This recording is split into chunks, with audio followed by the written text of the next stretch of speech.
So this up here just gives a better view of the spar tree, and then hand tools along the side, and a larger scale of a logging car.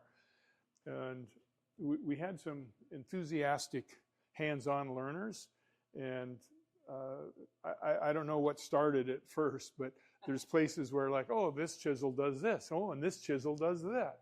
And so there were people trying things, and you can see the crop circles here, you know, from the bit and brace, cutting in, and then realizing that, yeah, maybe I shouldn't be doing this. I don't see any other holes here.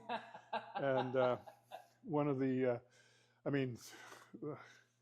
look at some of these bits down here, you know, used for going through some pretty good lengths of beams. If I can get my hand on one, but that would require a lot of power behind the drill itself. Yeah. Well, yeah, but once you get going, I don't know. This is a little thinner, but it's just you're always having to crank, and so you know, and they made what they needed, and this everybody thinks is an outhouse, and it's actually a smokehouse that came off of one of the homesteads. And what's nice is we loaned out a still, and we didn't have any place to put it, so we put it in here so people would see this and they'd think it's an outhouse, but you know, the typical label for it was just like a little crescent moon. But there's not that there because it was originally a smokehouse, but then we'd tell the adults, open it up, and they'd see the still set up in there, which works, but we don't run it. And we loaned it out to another historical society for a while. And so this is just like a smokehouse.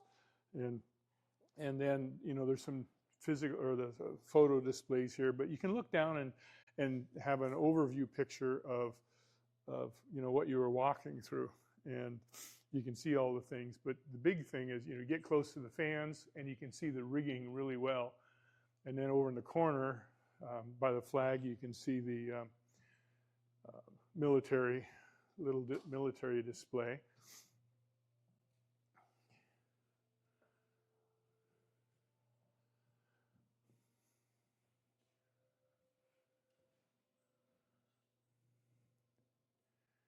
And then the flag I always thought was an original, like a current flag, until I stopped to count, you know, look at the pattern, because it's a similar pattern to the 50 star, but it's not a 50 star. And then we do have some, just some historical things, you know, about the military, emergency drinking water. So I guess there's no expiration date on it. You know, the can hasn't rusted through. I don't know what's happened to the water in there. And just, you know, a little bit of everything. We didn't have any Navajo code talkers in the area, but still it's good for, it's good just for the display. And then this is interesting too, just, you know, one of these charts identifying different types of aircraft. And we in Granite Falls, just like probably every other community in the country, had airplane spotters during World War II. And I don't know if you'd heard of that, but we had one picture of City Hall when it was moved to where it is now. But at the time in World War II, there was an observation tower, and I was told that, and there wasn't the aircraft going, you know, back in the 40s. You know, flying around, but I was told that any aircraft that was in the sky, anywhere, no matter what level, you know, there was not the radar available, would be seen by 3 spotters, and it would be similar to like spotting a forest fire. You just say, I see something this far out, you know, under 1,000 feet, and somebody else is saying, I see it, and from their location, and they could track it, and they could tell where it was going. And then whoever knew what it was, like they knew where it took off, and said, oh, that's the such and such that just took off from whatever it is. And they did that just because of the reaction to what happened at Pearl Harbor. They wanted to make sure that there was no other sneak attacks that were happening. And so I know that my father-in-law did that back in Pennsylvania, several hundred miles from the ocean, from the coast, and that people did it here in Granite Falls, and would have been doing that in every small community everywhere, that any plane in the air was being watched, and they knew what it was and where it was going, and there was no surprises. Nobody could make their own aircraft and then take it off between the hills and then sneak in anywhere. It's like nobody did that. They always knew where it had come from. Was that volunteer or part of the military? Volunteer, all volunteer, and people that were not able to be in the service. So men with different deferments and women on the home front, if they wanted to, they could volunteer for that, and there was always enough volunteers, and it was like 24/7. If you look on the wall there's a poster. It says Air Observer Corps. Yeah, right there. And right beneath it on the floor is an iron horn that was the warning horn that the women would ring if they saw an airplane from the top of City Hall. Yeah. That was the air raid alarm. Yeah, so air horn, so compressed air would run it. And have you heard it? Yes. When we restored that horn, I decided to test it. I tested it with a small air bottle, unfortunately, inside my shop. Oh, no. And you can see the size of the pipe on that. That's a 1/2-inch pipe that went from a big air tank. I had it on a little 1/4-inch airline from a small portable hand tank. Yes. So right there.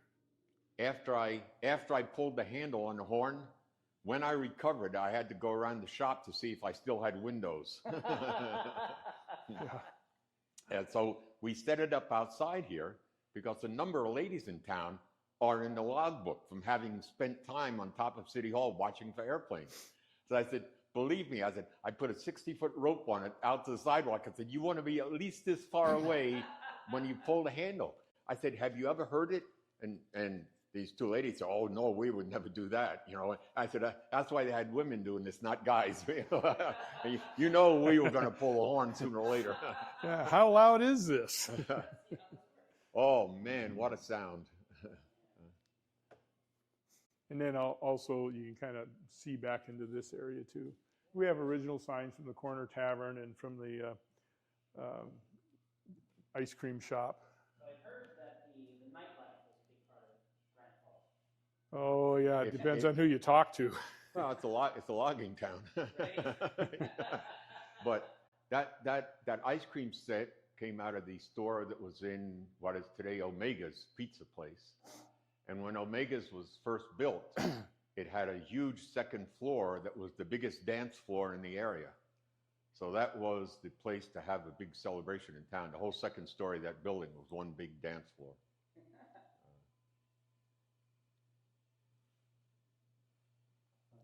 I like the bears raiding their food. Yeah, and this is like the. You can see the campers walking up the hill. That hung in the tavern in Silverton for many years. That painting. Yeah. It's a copy of a very famous painting. That painting was, I forgot who originally painted this. Is sort of painted from that.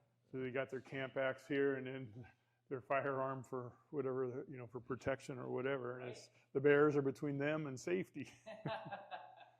Probably just to wait by the river for a while.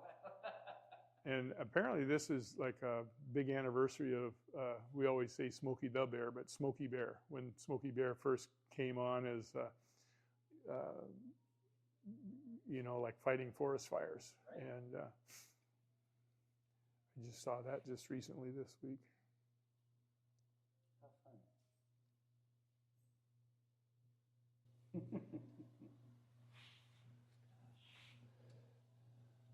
Thank you so much. Yeah. Oh, wonderful.